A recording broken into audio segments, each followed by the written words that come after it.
I hope you had every good coffee and some sweets, and you are fit now for our session.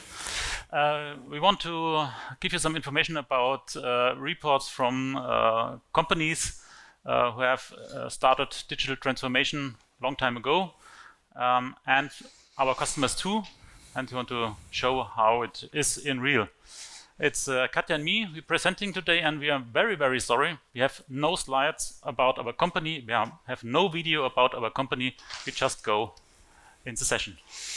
First, we want to discuss what is digital transformation and what is digitalization. Is there a difference? Last time I talked to someone from a city administration and he said, hey, if people come to us and they have a new address, they want a new passport, something like this, they can do everything online. We have a good digital transformation. Is that perfect? How is it working? Yeah, they have a website, they can log in, they can give all the information, they send print or send, and then, yeah, then my colleague get an email, she print it out and give the information to her third-party software. Yeah. This is no digital transformation. There is a stop. And this is what we don't really want. We want really digital transformation. And what this is done, I will show you for first example. I think you know which company I will show and present you. Lego, for sure. Lego is built or founded 1932. In the 70s, they grow and grow, and the bricks were sold like hell. In the 90s, they have really, really big problems because people started with computers, and the children didn't like to play with the bricks, and they have to think about how can we get our business up. And if you sell only bricks, it's not working. So they started in 2003 with movies, Lego movie, and they make something like 7 billion in 1 year salary, and the movie, the first movie in the cinema, it makes 500 million plus. So it's very good to have another idea, not to be just in your basic business, to think about it. What can you do? And they also make video games, mobile games, apps, and in 2004 they started something which was a very good idea. They make a software called Lego Digital Designer. And with this, you can build your own animals, your own cars with these little bricks. And what do you think? How long is this software working? It's 2004 they started. How long could they use it?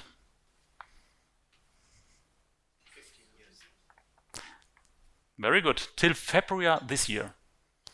And 2 years ago, they bought another company with a better software, and now they changed the software. And for 18 years, they are now in the digital transformation and have a very good opportunity and sell a lot. So in 2021, their sales increase was 36%. What can we learn? First, if you have something you can do in your digital spectrum, please have an idea what can you do more than your basic company is doing. And if you have innovations, try it. Like we heard before, maybe with an MVP, try it, and then you can learn if it's good. And Lego, they have big competitors, but with their whole infrastructure, like the movies, the software and the apps, they are really very good in their business. So, taking from here, with real customers, we didn't say much about us and what we do. We develop custom software, which brings us in the happy position that we can work with a lot of different organizations through completely different sectors. So starting from industry to healthcare, to automotive, to everything in between, food and beverage. And we have the chance to see how digital transformation is going through very different to very different clients and very different customers. Since we are not only showing good examples today, we are not going to tell the names of our customers. It's not nice to only if you don't have anything nice to say, then don't say it at all. So we're going to keep those private. So here, no guessing of of the brand, please. But how did this journey start? Every digital transformation journey starts from somewhere. Every customer didn't decide 15, 20 years ago, oh, we are going to do a digital transformation. 15, 20 years ago, there was nothing that is digital transformation. So everybody started at a different point. In this case, they started in e-commerce, in B2B e-commerce, and built, starting 15 plus years ago, started building with us a B2B e-commerce platform. And things started flowing better and better. So they added more digital solutions, more customer-facing digital solutions to sell more, not only the product, not only to engage the customer in buying more product, but to binding the customer in and adding value to the complete interaction. So not only was the product excellent, but the platform was excellent, and the customer didn't want to go anywhere else because they were getting everything else, everything that they needed from the customer, from our customer. It was very easy to collaborate, very easy to get support, to get everything that you needed, very easy to get custom products built directly for you. So everything built from there. And then they started an internal transformation of everything that you have on internal process, starting from shop floor, because we are here in the manufacturing area. Then shop floor started getting automized and connected and transformed in terms of internal processes and low and no code and citizen developers. We had a couple of showcases this in the morning, I think, where it was in the area of low and no code and citizen developers. They're trying to do that as well, or they're doing that as well. So you don't need a developer team that makes us a bit obsolete at some points, but we have a lot of other challenging problems to deal with. So it makes a total sense for the customer. And then the digital transformations goes on from there. What made this case successful is that they had on the center of the digital transformation a dedicated digital transformation team. They had internally a complete team that would drive this automation, that combines technical know-how. So it combines knowledge about technology with knowledge of internal processes and products, because we come with to our customers with a lot of technical knowledge. We can help them with building technical platforms. We cannot help them with understanding their products better. We cannot be the best healthcare understanders and the best in automotive. It doesn't work that way. They managed to reduce their dependencies on service providers in this case, because know-how was centralized with them. Of course, they need technical support to add to the system, but the know-how is internal. It doesn't fly away when you say, okay, we don't longer want to work together anymore. And they permanently adapted and extended. There was a strategy, and it was one after the other, things were built up and changes were made. Big part of this it was no big changes. So it was a rolling ball. It was not, we're going to build a platform for 3 years and then we're releasing it, and then we are waiting another 3 years and then we're releasing the next iteration. So it works a lot smoother externally as well as internally, because you don't need to get people used to new software all the time. Standardization of processes and technologies. Don't need to explain much about that. If you have standardized technologies, there are no big gaps that you need to bridge all the time. So it makes sense to standardize it as soon as you can. And stable MVPs and my and minimal lovable products. That's my I love this word, and I'll explain why in a bit. It's great to test an idea in a form of a pilot or an MVP, but it's not the complete picture. If you have a look at an MVP, there are multiple ways of doing pilots and MVPs. There is the not correct way, when you say, okay, the first one, if you say, okay, this is an MVP, it can be a pilot, it can be a proof of concept, but it's not an MVP, because in each step you are throwing stuff away and building from scratch. If you look at the MVP below, it's every time you're reusing the components that you already have to make the system bigger and bigger and bigger, and you're not throwing stuff away all of the time. But you go from an MVP to an MMP or to MLP, and the picture is completely different. A lot of people do MVPs and they say, okay, we tried an MVP, but it didn't work.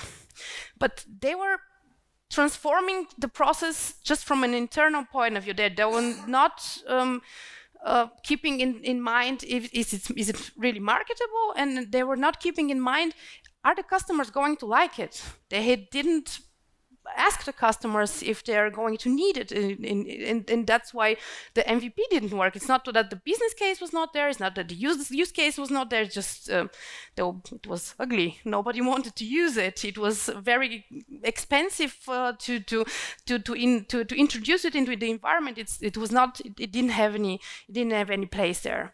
So keeping that in mind and doing MLPs, I know I'm gonna say it at least 5 more times, but it's the much better way to introduce smaller changes that are actually going to be loved. What can we take from there? The key point is the centralized team.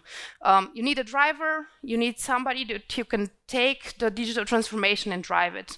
You cannot say, okay, every unit of the company does digital transformation for themselves. They have other core competencies. They understand their areas the best, and they need help from somebody who can centrally drive it. Constant innovation and releasing new products, and the last thing is promotion, not only externally but internally. So keeping the word going, how great the solution is that one is introducing, and how much it will make the lives of your colleagues, of your workers, easier and better, and not just that they don't always have to think for themselves, okay, my job is constantly changing, or is my job going to be there in a year or two when everything is automated and transformed? So those are the things that we can learn from there. So another company, it's one of our customers. They do technical facility management. They have 50,000 people, 17,000 people working in Germany, and they are really digital champions. So what problems do they have? They have all the digital transformation done. All of these stuffs they have done. They have data lakes you need for AI. Everything is done. But the problem is, they own companies. And who knows what problems do you have if you own a company and want to integrate it in your existing company? It's a big problem. And they bought, in the last 3 years, 19 companies, just in Germany. And though they have problems with all this stuff like HR, how can you integrate your AR processes, your AI tools, and this is where they have to work at the moment. And all the stuff they do for the customers, it's done, or nearly done. This is a big problem for them. So innovation is a very important thing. The ecosystem, in this example, they have to support new innovations, and the effect is that they are business leader for their customer, but they have to do a lot of work for their own company.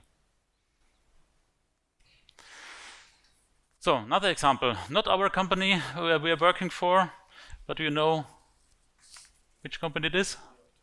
New York Times, very good. It's called the Grey Lady, and they are doing a very good job. And after a while, you know, people don't buy newspapers; they buy electronic papers. But people don't want to pay for content, so they started and do very good content, and they want to show how the information you get in an electronic way, but the people don't pay for it. So they think, what can we do that the people buy our newspaper, and that we can make money?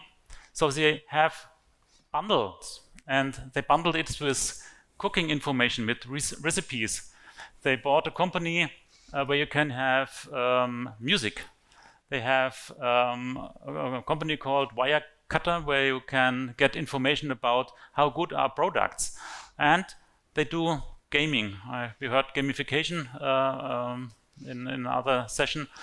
And this was a very good idea for them, because you see, the blue is where they buy or sell only the newspaper, and the yellow is see if they want to have some additional stuff to the newspaper.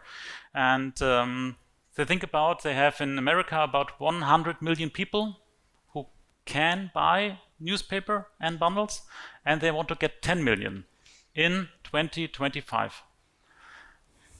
Last year they bought Wordle, and with this and the bundle they arrived at 10 millions last year, and now they want to get 15 millions in 2027. So it's digital. Try to look what you can add to your basic. And team. The problem for the New York Times was, if they want to sell newspaper, and in a newspaper, if they want to sell ads, you have someone who knows how to sell ads. Now they have to sell bundles. They need totally different people, and they changed 80% of their sales employees, because the guys who sell ads can't sell bundles.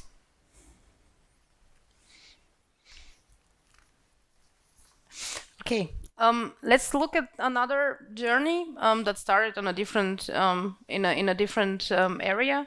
Instead of starting in a e-commerce on a B2B, it started on the shop floor, because we are in a manufacturing environment as well, and it started in the digitalization of the production.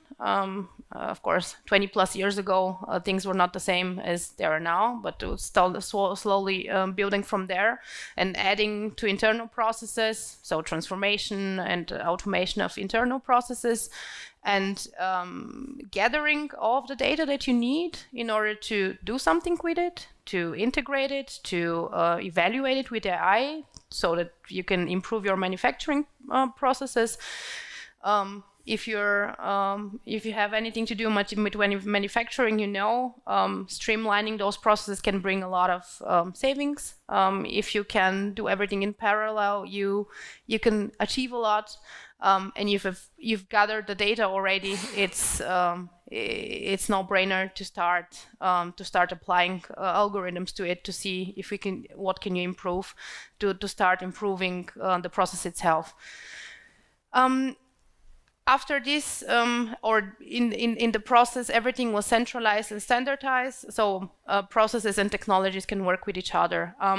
And from here, the key thing is, from the beginning, everything was networked. So there were no island solutions, not a lot of manual data that needs to be transferred from A to B, that you need to copy paste all the time. You have the data already, so you can do things with it. And continuous transformation. It's not one big bang and then we forget about it. It's continuously added on and improved. And here, know-how, as well as in the example before, centralized team that drives the digital transformation, and decision makers that want to make decisions, that can make decisions, that can make investments. We see it in other ways as well, and it's very, very important to have somebody who has technical knowledge and decision-making powers, so they can implement what is technically relevant. So my last example, it's one of our customers. You know them? Ford, absolutely. Ford, they have the problem, they have every year 20 new models they want to sell, and they need 20 new brochures. They need it in paper and they need it digital. And if you want to build something like this, you need content from 17 different databases, or something like information from Kraftfahrtbundesamt. Yeah? And you have to bring this together. We talked to them 2015, and we tried if we can automate this to build the brochures. It was not possible. Now we started with AI. Of course, we have problems with the length of the text, and it has to be cutted. And now we can do this, but, and this is why I brought this example here, it's not possible to do it full automatically. Yeah? So we can do 95%, but sometimes we have a human who must interact with the system. And this is what you can think about. If you have automation or digital transformation, not every time you have 100% of the result automatic. Yeah, and we discussed a lot of things that went well. Now there is an example that didn't go so smoothly, and still is not going smoothly. The journey is not a journey. Everything else we illustrated with a straight line. This one is a circle, because it's a vicious circle. It's not a journey. They're not getting anywhere. Their digitalization is seen as a project. So you pick one part and you say, okay, we need to digitalize that one. Then they digitalize it for a year. Then it gets released.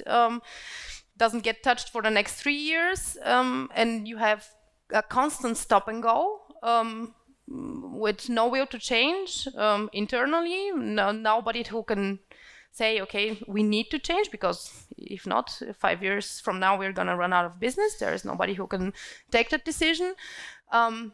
In this way, they've gathered a lot of outdated solutions. Some of them are no longer maintainable. There is not a lot of software that can be maintained, not only because of the technical resources, but because some of the people that can do those coding languages don't want to work anymore. They have retired. And in this way, they're not going anywhere with the digital transformation. They have no team internally. The business is the same as it was 15 years ago. With added a bit of tool here, a bit of a tool there, but it doesn't drive business. It hinders them, and competition is hard. So I don't know if the digitalization journey or the digital transformation journey looks like that in an organization. It's going to be a tough next years. So as we said, take-home messages. Digital transformation is a process. It's not a project. You cannot say, okay, we're transforming and we have 3 months, and after that we've transformed. Good to go. We need to take decisions. We have this a lot, not only with this customer, but with others. There are a lot of great ideas. They get discussed, they get concepted, they get budgeted. They sit for 6 months, for 12 months. After 12 months, we rediscuss them, we pick up again, and then it never goes anywhere. And recognize importance. Digital transformation is not, of course, we love digital transformation. We build software. But if you don't build software, if you have a completely other business, you need to recognize digital transformation. If not, as I said, the next couple of years are going to be tough. So, as a summary, I'm not sure if I need to read all of them. I'm gonna just pick my favorites. I'm gonna say minimal lovable product again, just because I like the name. Do that. Establish dedicated teams with authority, that they can take decision, that can drive innovation, that have technological know-how. See digital transformation as a business driver, not only as we need to do it because the competition is also doing it. Develop visions for the future, and don't wait for a and don't wait like that, and don't wait for a better time to start, because it's now. It has been 15 years ago, and plan budgets for it. That's also what we see a lot of the time. People come with great ideas, but they only have pennies, and it's difficult to realize them. So, thank you. If you have any questions after the session.